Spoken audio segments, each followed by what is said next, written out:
Bapa di surga, kami mengucap syukur kepadamu, Engkau telah memberikan kesempatan kepada setiap kami untuk tetap boleh bernafas sampai hari ini. Itu semua karena kebaikan-Mu dalam hidup kami. Sebentar lagi kami akan merenungkan sebagian dari firman-Mu. Tolong Tuhan berkati perenungan hari ini, agar melalui firman-Mu, Roh-Mu dapat bekerja dalam hidup kami. Terima kasih Tuhan Yesus, di dalam nama-Mu kami telah berdoa. Amin. Shalom, salam sejahtera yang dari Tuhan kita Yesus Kristus dimanapun saudara sekalian berada. Hari ini kita sama-sama akan belajar sebuah tema yang berjudul Tuhan memperhatikan umatnya, terambil dalam Keluaran 3 ayat 1-22. Namun kita akan membacakan ayat yang ke-7 sampai yang ke-9.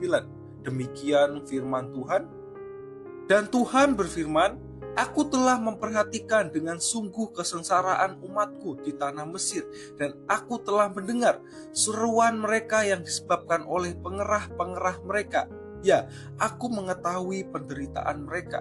Sebab itu aku telah turun untuk melepaskan mereka dari tangan orang Mesir dan menuntun mereka keluar dari negeri itu ke suatu negeri yang baik dan luas, suatu negeri yang berlimpah-limpah susu dan madunya, ke tempat orang Kanaan, orang Het, orang Amori, orang Feris, orang Hewi, dan orang Yebus. Sekarang seruan orang Israel telah sampai kepadaku, juga telah kulihat betapa kerasnya orang Mesir menindas mereka. Saudara sekalian, meskipun Raja Fir'aun yang kejam kepada bangsa Israel tersebut telah mati, namun kesengsaraan yang dialami oleh bangsa Israel masih belum berakhir. Bangsa Israel masih mengeluh karena perbudakan yang dilakukan oleh orang-orang Mesir. Oleh karena itu, bangsa Israel berseru kepada Tuhan agar Tuhan mau menolong bangsa Israel dan melepaskan mereka dari perbudakan di Mesir. Orang-orang Israel sudah berseru meminta tolong kepada Tuhan, namun seolah-olah pertolongan Tuhan tidak kunjung tiba. Apakah Tuhan sudah lalai dengan bangsa Israel? Apakah bangsa Israel sudah dilupakan? Tidak, Tuhan mendengarkan suara bangsa Israel meminta tolong. Tuhan tidak pernah meninggalkan bangsa Israel. Tuhan setia pada janjinya. Jadi apa yang Tuhan rencanakan selanjutnya untuk menolong bangsa Israel? Dalam pasal yang ketiga ini diceritakan Tuhan menjumpai Musa di gunung Tuhan.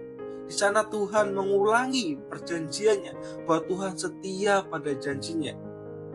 Dan berfirmanlah Tuhan kepada Musa, Aku telah memperhatikan dengan sungguh kesengsaraan umatku di tanah Mesir, dan aku telah mendengar seruan mereka yang disebabkan oleh pengerah-pengerah mereka. Ya, aku mengetahui penderitaan mereka. Segala pergumulan, kesulitan yang dialami oleh bangsa Israel, Tuhan mendengarnya. Tuhan mendengarkan keluh kesah bangsa Israel. Tuhan tidak lalai dengan janjinya.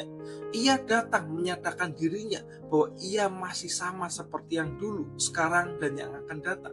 Sekali lagi, Tuhan tidak akan pernah membiarkan umatnya berada dalam penindasan. Tuhan mempersiapkan rancangan yang luar biasa untuk membebaskan umatnya. Oleh karena itu, Tuhan datang menjumpai Musa untuk mengutusnya sebagai pembebas bangsa Israel.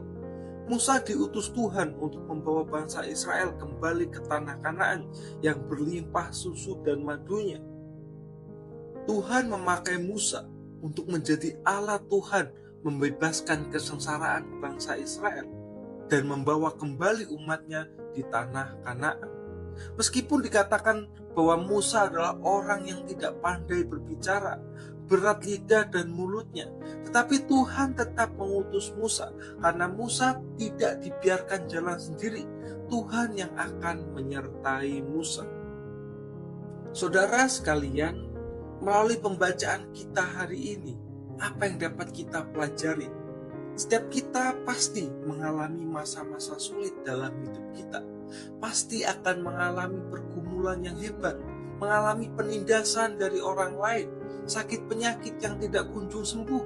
Sudah berseru berdoa kepada Tuhan, sudah minta tolong kepada Tuhan, tetapi kayaknya Tuhan tidak menjawab dan tidak mendengarkan doa kita. Kayaknya udah lupa Tuhan sama kita. Dari cerita firman Tuhan ini kita diingatkan kembali bahwa Tuhan tidak pernah meninggalkan umatnya. Tuhan pasti mendengarkan suara umatnya yang meminta tolong. Tuhan akan menjawab pergumulan kita sesuai dengan waktu yang telah ditentukan Tuhan. Dan Tuhan bisa memakai orang-orang yang terlihat lemah untuk menolong kita. Tuhan bisa memakai siapa saja untuk menolong saya dan saudara sekalian. Ataupun kita bisa dipakai Tuhan untuk menolong orang lain. Meskipun merasa diri tidak memiliki kemampuan, Tuhan sendiri yang akan mampukan. Oleh karena itu, saudara sekalian, tetaplah bersandar kepada Tuhan, tetap meminta tolong kepada Tuhan, berseru kepada Tuhan, maka Tuhan sendiri yang akan menyelamatkan kita dan menolong kita. Dan Tuhan akan memakai orang-orang di sekitar kita untuk membantu kita menghadapi pergumulan hidup ini. Amin untuk firman Tuhan.